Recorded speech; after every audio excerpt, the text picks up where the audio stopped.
नमस्कार। आज सेटेट से रिलेटेड नेक्स्ट 5 क्वेश्चंस देखते हैं जो पेपर फर्स्ट और पेपर सेकंड में हर साल ही उससे रिलेटेड क्वेश्चंस आता जाता है। तो शुरू करते हैं आज का। The sum of place value and face value of the digit 6 in a number 728649 is. संख्या इतना में अंक 6 के स्थानीय मान तथा अंकित मान का योग क्या होगा, उसको हम लोग को निकालना है। तो जो 6 नंबर है, इस डिजिट में उस 6 नंबर का स्थानीय मान और अंकित मान क्या है उसको निकालना है। तो उसको निकालने से पहले समझ लेते हैं कि प्लेस वैल्यू यानी कि स्थानीय मान और फेस वैल्यू मतलब अंकित मान होता क्या है। प्लेस वैल्यू मतलब कोई नंबर का स्थान क्या है। सपोज मैं एक 5 ले लेती हूँ। अगर 5 को मैं ऐसे लिखती हूँ, अगर मैं इसको रुपीस में काउंट करती हूँ तो ये 5 रुपीस हुआ। लेकिन इसी वैल्यू को जब मैं ऐसे लिखती हूँ तो 5 का बस एक जीरो राइट साइड में लगाने की वजह से हो गया है 50 रुपीस। उसी तरीके से अगर मैं इसको कुछ इस तरीके से लिखती हूँ तो यही 5 है, जबकि तीनों में बस उसकी जगह पोजीशन बदल जाने की वजह से उसकी वैल्यू बदल गई है। तो अगर हम लोग काउंट करें तो ये जो स्थान है ये है इकाई का, जिसको वंस बोलेंगे, टेंस, 100। ठीक, ये हो जाएगा इकाई, ये हो जाएगा दहाई, ये हो जाएगा सैकड़ा। ठीक, तो 5 अगर इकाई के स्थान पे है तो सिर्फ एक वैल्यू को शो करे, मतलब वो सिर्फ 5 रुपीस को शो करे। अगर मैं इसको रुपीस में कन्वर्ट कर दूं तो आसानी होगी समझने में। और 5 को अगर मैं 10 के प्लेस पे मतलब दहाई के प्लेस पे रखती हूँ तो यही 5 50 में कन्वर्ट हो जाता है। और यही 5 अगर मैं सैकड़ा के प्लेस पे रखती हूँ तो वो जो है 500 में कन्वर्ट हो जाता है। इसी तरीके से ठीक, यहाँ पे अगर मैं कुछ डिजिट लिख लेती हूँ,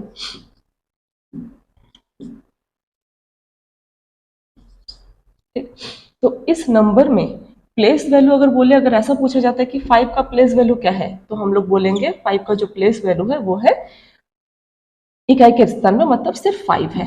ठीक, और वहीं पे अगर अंकित मान बोला जाएगा 5 का, तो 5 का अंकित मान वही होता है जो प्लेस वैल्यू में वो चीज होता है, तो ये हो जाएगा 5।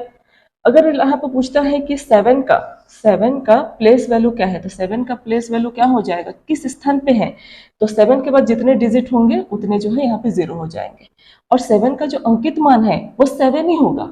ठीक, अंकित मान वही मान होता है जिसकी प्लेस वैल्यू निकालने के लिए बोला जाता है। तो अगर हम लोग इसको ऐड करेंगे तो ये हो जाएगा 10, और अगर इसको ऐड करेंगे तो ये हो जाएगा 707। तो वही निकालने के लिए इसमें बोला गया है। तो यहाँ पे इस नंबर का जो प्लेस वैल्यू है 6 का, तो ये हो जाएगा वंस, टेंस, 100, दैट मीन्स ये हो जाएगा 600। और अंकित मान क्या है, वही मान होता है, तो इन दोनों का योग क्या होगा, सम क्या होगा, तो इन दोनों का जो सम होगा वो हो जाएगा 606। तो ऑप्शन नंबर ए इसका आंसर है। अभी देखते हैं सेकंड क्वेश्चन को। The sum of the face value of all the digit of this number, इस नंबर का जो है जो फेस वैल्यू है, ठीक, जो इस नंबर का अंकित मान है उस मान का योग क्या होगा उसको निकालना है। तो अंकित मान जैसे कि हम लोग देखें कि जो डिजिट जहाँ पे है वही उसका अंकित मान है। तो यहाँ पे है 3 plus 2 plus 8 plus 6 plus 4 plus 5, इसको ऐड कर देंगे तो जो वैल्यू आएगी वो हो जाएगा इसका अंकित मान। तो ऐड करते हैं, यहाँ पे हो जाएगा 8 to 10, ये हो गया 10, ये हो जाएगा 20 20 और 28, तो ये हो जाएगा इसका अंकित मान का आंसर। नेक्स्ट देखते हैं question number third. Sum of place value of 6 का जो प्लेस वैल्यू है उसको सम करने के बाद कितना आएगा।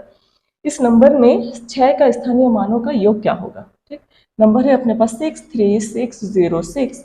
अब इस नंबर का हम लोग को निकालना है प्लेस वैल्यू मतलब स्थानीय मान। तो स्थानीय मान क्या है, 6 का स्थानीय मान पहले वाला जो है वो इकाई के स्थान पे है, मतलब 1 प्लेस पे है तो 6।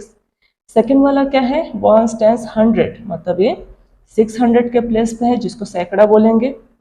और लास्ट वाला जो नंबर है वो हो जाएगा 1 10 100 1000 10,000, तो ये जो है 10,000 के प्लेस पे है, तो ये हो जाएगा 6000। तो इसको अगर सम करते हैं तो सम करेंगे तो आ जाएगा 60606। ठीक, तो ये जो है अपना है 60606 60606, ऑप्शन नंबर डी इसका सही आंसर है। अभी नेक्स्ट देखते हैं क्वेश्चन फोर्थ, जो कि सक्सेसर और प्रेडिसेसर से रिलेटेड है। ठीक, सक्सेसर और प्रेडिसेसर, ये सक्सेसर को हिंदी में बोलेंगे परवर्ती और प्रेडिसेसर को हिंदी में बोलेंगे पूर्ववर्ती। ठीक, मैं यहाँ पे एक नंबर ले लेती हूँ यहाँ पे 6 को अगर +1 करेंगे तो आ जाएगा 7। ठीक, तो 6 का जो सक्सेसर है, ठीक, वो हो जाएगा 7। 6 का सक्सेसर मतलब हो गया परवर्ती जो अंक होगा वो क्या हो जाएगा 7, और 6 में अगर 1 माइनस कर देते तो आ जाएगा 5। तो 6 का जो प्रेडिसेसर है वो हो जाएगा 5, मतलब पूर्ववर्ती। 6 से पूर्व में आने वाला जो अंक है पूर्ववर्ती, और 6 के बाद जो अंक आने वाला है वो हो जाएगा परवर्ती। ठीक, परिवर्ती को हिंदी में बोला जाता है सक्सेसर, और प्रेडिसेसर को बोला जाता है पूर्ववर्ती। ठीक, तो देखते हैं क्या बोल रहे हैं statement. Which of the following is correct? Successor of predecessor of 1000 is 101, मतलब 1000 के पूर्ववर्ती का परवर्ती 1001 है। ठीक, इसको ऐसे रेट करेंगे तो आसानी पड़ेगा। 1000 का जो प्रेडिसेसर है, 1000 का प्रेडिसेसर का मतलब क्या हो गया? पीछे का अंक। ठीक, पीछे का अंक क्या हो जाएगा? 1000 का पीछे का अंक हो जाएगा 999, और 999 का सक्सेसर क्या हो जाएगा? मतलब इसके जस्ट अगले वाला एक, तो ये हो जाएगा, यही होना चाहिए लेकिन ये आ रहा है 1001, तो ये गलत है।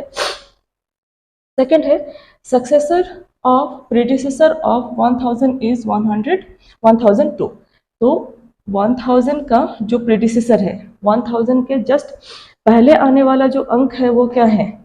999, और इसी का ही जो सक्सेसर होगा तो क्या होगा? ये फिर से 1000 होना है जो कि 102 है, तो ये भी गलत है।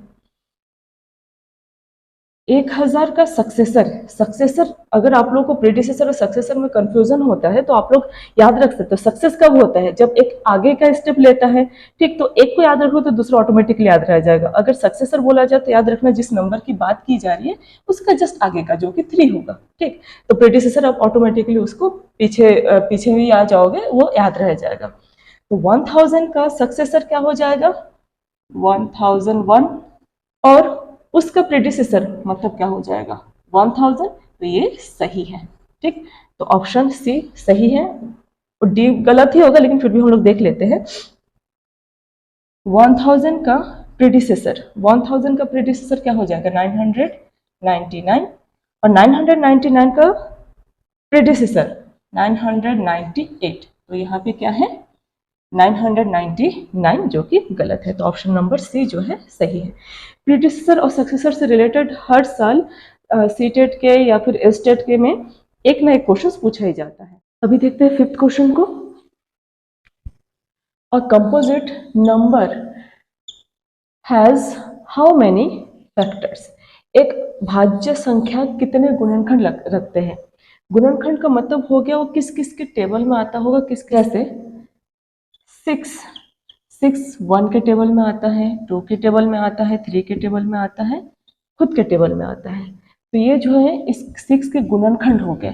ठीक, उसी तरीके से जैसे 2 को अगर मैं लिखती हूँ तो 2 1 के टेबल में आएगा, 2 के टेबल में आएगा, मतलब खुद के टेबल में आएगा, तो 2 के ये दोनों फैक्टर हो गए। ठीक, तो यहाँ पे बोला जा रहा है कंपोजिट नंबर का फैक्टर कितना होना चाहिए? हम लोगों ने पढ़ा था कि प्राइम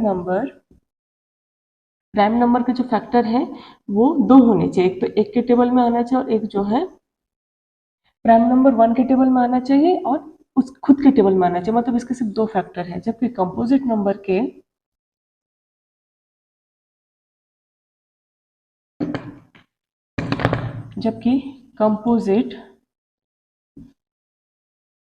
कंपोजिट नंबर के 3 फैक्टर होते हैं। ठीक, पहला 1 के टेबल में जाए, दूसरा अदर के टेबल में जाए, और तीसरा जो है इटसेल्फ अपने खुद के टेबल में जाए। तो कंपोजिट नंबर होने के लिए जरूरी है मोर देन 2 फैक्टर्स। सिर्फ 2 फैक्टर्स नहीं, अगर 2 फैक्टर्स होगा तो वो प्राइम नंबर में चला जाएगा, तो ये हो जाएगा मोर देन 2 फैक्टर्स, वही होगा कंपोजिट नंबर, मतलब भाज्य गुणनखंड। ठीक, आज के लिए इतना ही। नेक्स्ट वीडियो में हम लोग बाकी नंबर सिस्टम से रिलेटेड और भी क्वेश्चंस को देखेंगे। धन्यवाद।